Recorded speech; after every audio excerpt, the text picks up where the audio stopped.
Hello বন্ধুরা, আজকে অনেক দিন পরে আপনাদের সঙ্গে ভিডিও শেয়ার করছি। আজকে আমার গিন্নি বিয়ের পর প্রথম চিকেন রেসিপি রান্না করছে। রেসিপিটা খুবই ভালো হয়েছে এবং শর্টকাটে তৈরি করেছে। কিভাবে তৈরি করেছে চলুন ওর কাছ থেকে জেনে নেওয়া যাক। আজ আমি চিকেনের রেসিপিটা যেভাবে তৈরি করেছি চলুন আপনাদের সঙ্গে একটু শেয়ার করি। চিকেনটা তৈরি করার জন্য নিয়ে নিয়েছি কিছু টমেটো কুচি, পেঁয়াজ কুচি, থেতো করা অল্প রসুন, তেজপাতা, আদার পেস্ট, টমেটো পেঁয়াজের পেস্ট।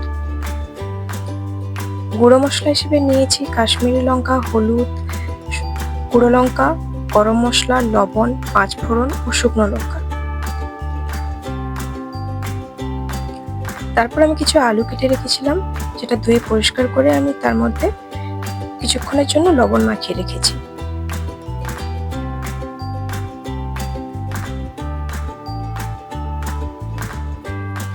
তারপর চিকেনটা আমি ভালো করে ধুয়ে রেখেছিলাম, যেটা ম্যারিনেট করার জন্য আমি প্রথমে দিয়ে দিচ্ছি লবণ, তারপরে দিয়ে দিচ্ছি অল্প গুঁড়ো লঙ্কা, তারপর দিয়ে দিচ্ছি অল্প হলুদ, অল্প পেঁয়াজ কুচি,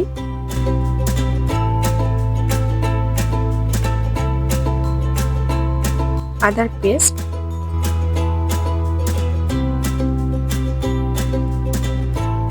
টমেটো পেস্ট,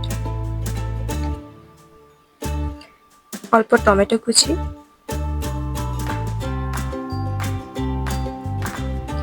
এবার ওর উপরে আমি পরিমাণ মতো, আপনার চিকেন যতটা থাকবে ঠিক তার পরিমাণ মতো ওটাকে মাখিয়ে নেব অল্প সর্ষের তেল দিয়ে। এবার ওটাকে ভালো করে ম্যারিনেট করে নেব।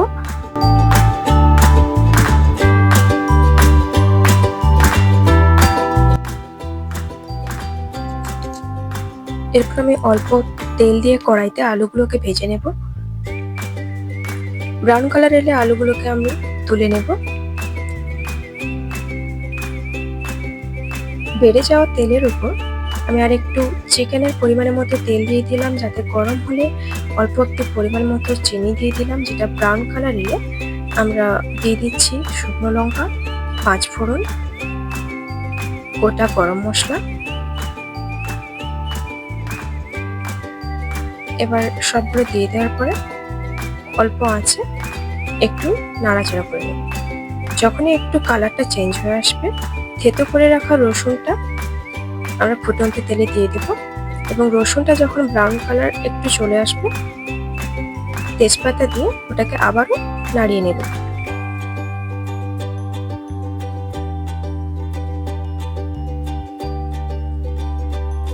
তারপর আমরা কুচিয়ে রাখা পেঁয়াজ কুচিগুলো দিয়ে দেব।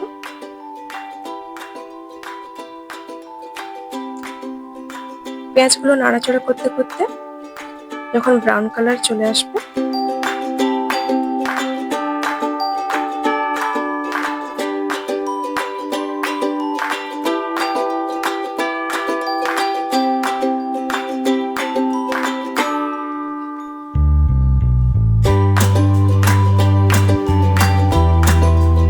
তার উপরে কেটে রাখা কয়েকটা কাঁচা লঙ্কা আর প্লেটে থাকা ওই মশলাগুলো আমি জল দিয়ে একটু গলিয়ে নিয়েছিলাম, যেটা আমি পেঁয়াজ ব্রাউন হওয়ার পরে দিয়ে দিয়েছি। আবারও ভালো করে নাড়াচাড়া করে জলটা মরে গেলে, তেল ছেড়ে এলে তার উপর দিয়ে দিচ্ছি ম্যারিনেট করে রাখা চিকেন।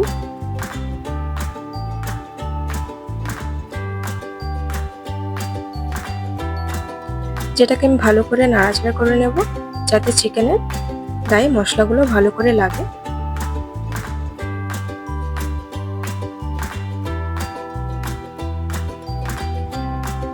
তারপর কুচিয়ে রাখা টমেটো কুচিগুলো আমি চিকেনের উপর দিয়ে দেব। আবারও নাড়িয়ে নেব, যাতে মশলাগুলো ভালোভাবে চিকেনের গায়ে লাগে।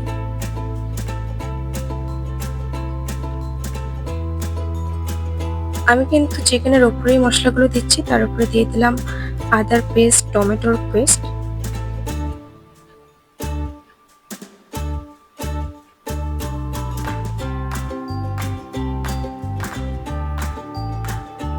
তারপর চিকেনগুলো কষাতে কষাতে আমি আলু তুলে দিচ্ছি। আলুগুলো অল্প আঁচে সিদ্ধ হয়েছিল, তেলে যেহেতু অল্প সিদ্ধ হয়েছিল, তাই আমি আগে থেকেই দিয়ে দিচ্ছি।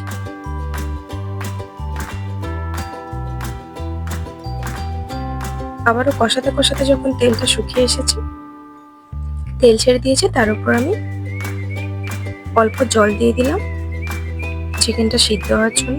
যদিও আমার চিকেনটা সিদ্ধ হয়ে এসেছিল, তবুও আর একটু ভালো করে সিদ্ধ করার জন্য আমি অল্প জল দিলাম। এবার আমার চিকেনটা হয়ে এসছে, তাই আমি নামানোর আগে গুঁড়ো গরম মশলা দিয়ে দিলাম। আমার ঠিক যতটা ঝোল প্রয়োজন আমি ততটা রেখেছি, আপনারা আপনাদের মতো রাখবেন। এবার আমি গুঁড়ো মশলাটা দেওয়ার পরে একটু নাড়িয়ে নেব। এবার এটাকে আপনারা চাইলে গরম ভাতে পরিবেশন করতে পারেন কিংবা রুটির সঙ্গে।